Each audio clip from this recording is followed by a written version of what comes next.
It began in a moment that looked ordinary. A person sat alone, doing nothing special. The room was quiet, the air was still, and time moved as it always had. Thoughts came and went, just like every other day. Plans, memories, worries, small inner comments about the world. The familiar voice inside the mind spoke softly, saying, "This is me." But then, something strange happened. Not loud, not dramatic, just a subtle shift. A simple question appeared, uninvited and calm. Who is the one watching? These thoughts, at first, the person ignored it. Questions like that usually fade away, but this one stayed, like an echo that refused to disappear. The person noticed the thoughts more closely. Each thought rose, stayed for a moment, and vanished. Yet something was always there, watching them come and go. That watcher felt steady, silent, and unchanged. It did not seem happy or sad, young or old. It was simply aware. As the person rested attention on this awareness, the inner voice began to soften. The sense of being a separate someone felt less solid. Like mist in the morning light, a quiet tension appeared, mixed with wonder. If thoughts were not the self, if emotions were not the self, then what was? Science had once said the brain creates the feeling of identity. Neurons firing, patterns repeating, memories stitched together, a useful story, designed for survival. But now the story felt thin. The person sensed that the self might be more like a habit than a truth. A role played for so long that it felt real. Time seemed to stretch. Seconds felt wide and open. The room felt closer, brighter, more alive. The person noticed the body breathing, but there was no one controlling it. The heart beat on its own. Steady and faithful, fear rose suddenly, sharp and honest. If the self fades, what happens next? Is this loss, or is it freedom? The mind searched for answers. But every answer was just another thought, and every thought faded when watched long. Enough. The world outside did not disappear. The walls remained. The sounds continued. Yet the boundary between inside and outside felt less clear. Physics once said that observation changes what is observed, that particles behave differently when watched. Now that idea felt personal, almost intimate. Was awareness shaping reality? Or was reality expressing itself as awareness? The person felt a quiet pull, not forcing, not demanding, just an invitation to stop holding on. For a brief moment, the sense of I am here loosened. There was seeing, but no clear seer. Hearing, but no listener, only experience. Flowing without a center, the person did not vanish.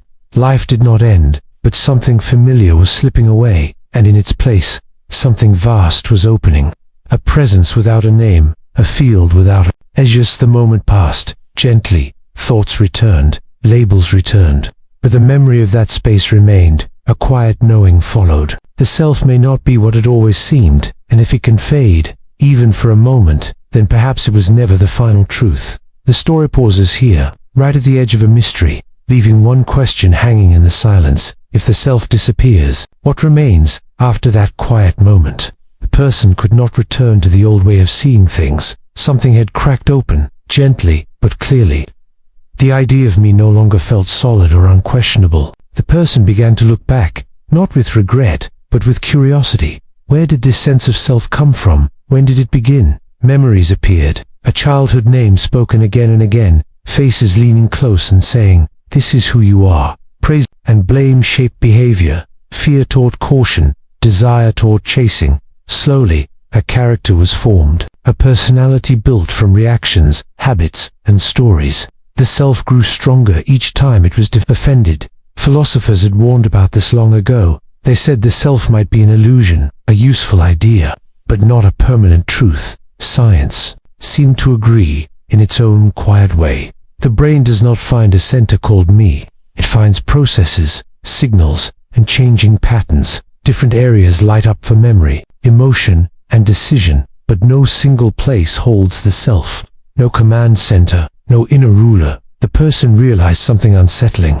If the brain can change, if memories can fade, if personality can shift, then what exactly stays the same? The self began to feel like a story told in the mind, a story that connects past to future, given the feeling of control and continuity. But stories can be edited, they can be misunderstood, they can even be forgotten. The person noticed how often the self appeared only in thought. When thinking stopped, Even for a second, the self was nowhere to be found.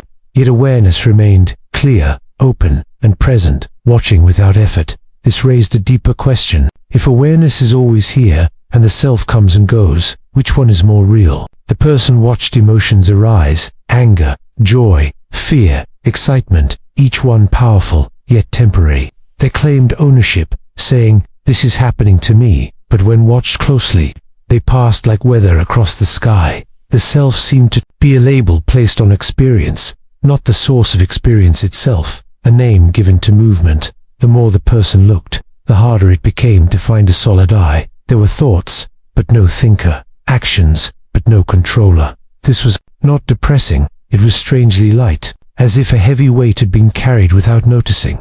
Without a fixed self, there was less need to defend, less need to prove, less fear of being wrong. Still, doubt appeared. If the self is an illusion, how does life continue? Science offered a calm answer. The body and brain continued to function, just as the heart beats, without asking permission.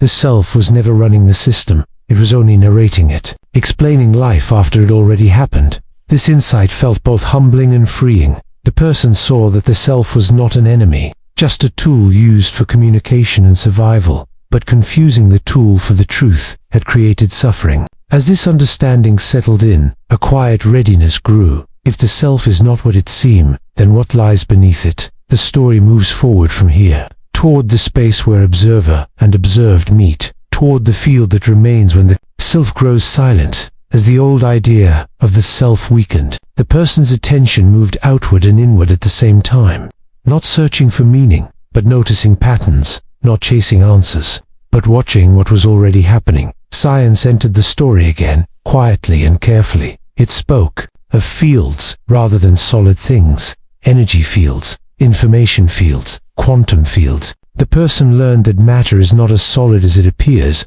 Atoms are mostly empty space. Particles behave like waves, and waves behave like possibilities. At the deepest level, science said there are no separate objects, only movements in invisible fields, temporary forms rising and falling like ripples on water. His idea felt strangely familiar, almost like remembering something rather than learning it. Then came the idea of the observer. In certain experiments, particles changed. Their behavior when measured, as if being watched, mattered. The person did not think this meant the mind controlled reality, but it suggested something more subtle, that observation and experience were deeply linked. Now the person turned this insight inward. What if the observer and the mind worked the same way? What if awareness was not separate from what it observed? While sitting quietly, the person watched a sound arise. There was hearing, but no clear line between the sound and the awareness of it. The same happened with sight. Colors appeared, shapes formed, but the idea of someone behind the eyes felt unnecessary. There was seeing without a seer, experiencing without an The person noticed that awareness had no shape, no size, no location. It did not feel trapped inside the body. It felt open, wide, and borderless, as if the body was floating inside awareness, not the other way around. This was unsettling at first. The mind wanted something solid to hold on to, a center, a position, a point of reference, but the field offered none. It simply was calm, silent, and endlessly present. The person remembered how physics described a field, not as a thing, but as a space where things happen. A foundation that allows form to appear. Slowly, a new understanding formed. What if awareness is not a personal possession, but a field in which thoughts, feelings, and perceptions arise? The sense of being an individual observer began to blur, not disappearing suddenly, but thinning, like fog under sunlight. There was no boundary where awareness ended and the world began. The room, the sounds, the body, the breath, all appeared in the same open space. The person felt a quiet awe, not excitement, not fear, but a deep stillness. This was not an idea to believe, it was an experience unfolding on its own. Science called it a field, philosophy called it being, mystics called it unity. But names felt less important now. They were only pointers, not the thing itself. The person noticed that effort had dropped away. There was no trying to observe. Observation was happening naturally. Thoughts still came, but they were seen as movements in the field, not commands that needed to be followed. A gentle question hovered in awareness. If the observer is part of the field, Then who or what is truly watching? No answer appeared in words, only a deepening sense of presence, a feeling of being included in everything. The person sensed that something essential was close. Not ahead in the future, but right here, behind the habit of identity. The self had not vanished completely, but it no longer stood at the center. It had moved to the edges, and in that open center, the field remained quiet, aware, and endlessly alive. The journey was no longer about understanding more. It was about letting go of what was never needed, and allowing the observer to dissolve into what it had always been observing. The change did not arrive with fireworks or visions. It arrived as quiet, deeper than thought. The person stopped searching without deciding to stop. They were sitting, breathing, listening. But no one was trying to control the moment. Awareness rested in itself, naturally and without effort. Thoughts still appeared, small comments, old memories, future plans, yet they no longer pulled attention the way they once had. Each thought rose like a wave, moved for a short time, and dissolved back into silence. The person noticed something important. Silence was not the absence of experience, it was the space that allowed all experience to appear. In this silence, the sense of self grew faint, not pushed away, not rejected, just no longer needed. There was seeing, but no feeling of someone behind the eyes. There was hearing, but no listener holding on to sounds. The body felt lighter, as if tension had been held for years without being noticed. Breathing became slow and easy on its own. Philosophy had spoken of this moment as awakening, not gaining knowledge, but losing false certainty. Science describes something similar in different words. When mental noise decreases, perception changes. The brain stops filling gaps with stories. The person was not trying to be present. Presence was simply happening, clean, open, and quiet. Emotions appeared too, but they felt transparent. They moved through without sticking. Fear tried to return, asking, "Who are you without your story?" But even fear was seen clearly, and it softened, without a strong sense of self. There was nothing to defend, nothing to protect, nothing to prove. This was not emptiness, it was fullness. Without labels, a gentle completeness that did not depend on meaning.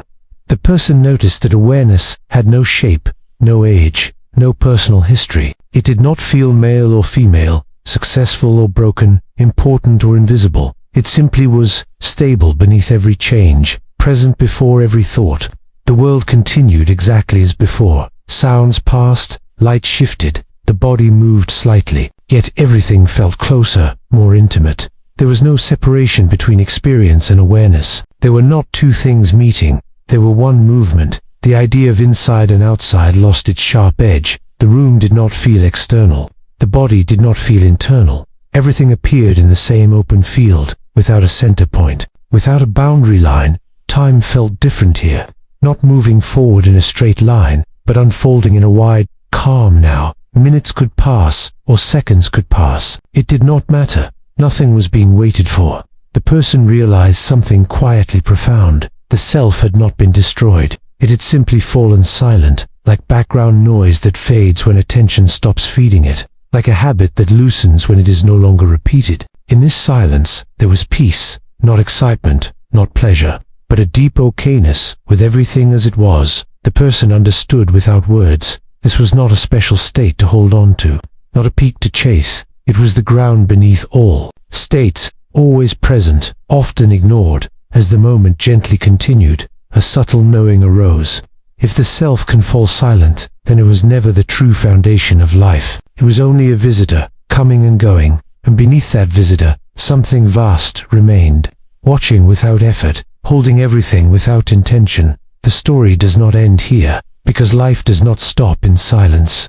It begins to move again, but it will move differently now, flowing from the field itself, rather than from the idea of a separate self. Life did not pause after that silence. The person stood up, walked, spoke, and returned to daily routines. From the outside, nothing looked unusual, yet something had clearly shifted inside, or perhaps it was more honest to say, the idea of an inside had softened. Thoughts still appeared during the day, plans, opinions, small worries about the future, but they no longer felt like commands. They were seen as movements in the field, useful at times, easy to release when no longer needed. The person noticed how actions now happened more simply. The body moved before long thinking began.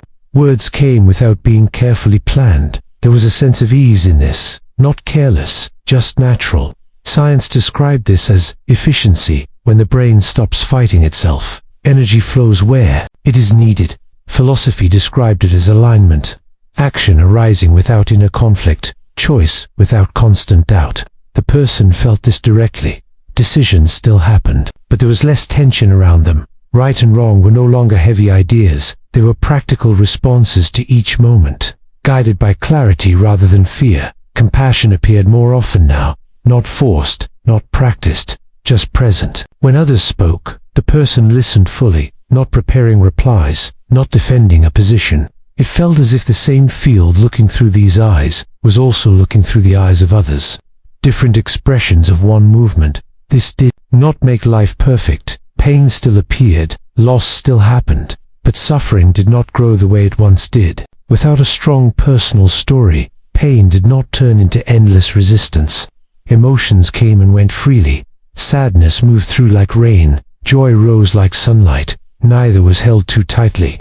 Neither was pushed away. The question of free will returned in a new form. Was the person choosing, or was life choosing through the person? The answer no longer felt important. Action happened. Responsibility remained. But the heavy feeling of control was gone. There was trust in the movement of things. Trust in the intelligence of the field. The person noticed how often the old selves tried to return, wanting credit, wanting certainty, wanting to feel special.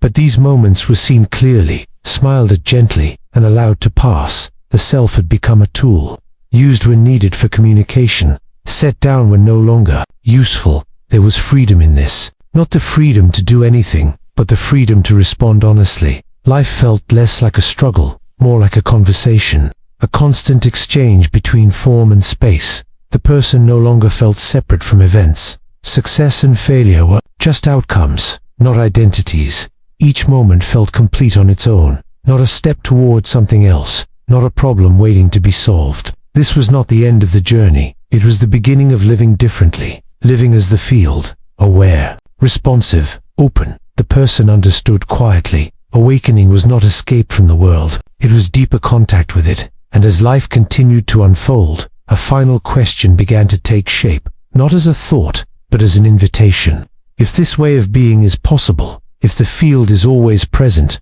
what does it mean for everyone else, who is still searching? The person did not claim to be finished. There was no feeling of reaching a final point, no belief that something permanent had been achieved. Life continued to change. Moments of clarity appeared, moments of confusion appeared too, but now there was a deeper understanding beneath it all. Whatever came and went was not the foundation. Something quieter was always here. The person saw that awakening was not a trophy, not a title, not an identity to wear. The moment it became an identity, it turned back into another version of the self, another story trying to stay alive. So the person stayed simple, attentive, curious. Science still mattered. Questions about the universe still mattered, but they were held lightly now. The mystery was no longer something to solve. It was something to live, something to stay open to. Philosophy had once asked, "Who am I?" Now the question felt different. It was quieter, more spacious, less personal. What is happening here? What is aware of this moment? The person noticed how often people searched for meaning, chased purpose, tried to become someone better, and yet, beneath all that effort, the same field was already present, waiting without waiting. This did not mean effort was wrong. Growth still happened, learning still mattered, but it no longer came from a sense of lack. It came from curiosity, from love of understanding. The person did not try to convince anyone, did not preach or explain too much. Words felt limited anyway. Experience could not be transferred. It had to be noticed directly, in silence, in attention. Sometimes the old self returned strongly, with fear, with doubt, with the desire to control, but even this was welcomed, seen as part of the movement of life. Nothing needed to be pushed away. The field included everything, clarity and confusion, awakening and forgetting. This understanding softened the heart, made patience easier, made kindness more natural. The person realized something deeply human. Everyone is already inside this field. Even when they feel lost, there is no final stage to reach, no finish line to cross, only deeper honesty with what is already here. The story gently turns now, away from the person, toward the one listening, toward the quiet awareness reading these words, toward the space in which this moment appears. The question is not dramatic, it is simple, almost ordinary.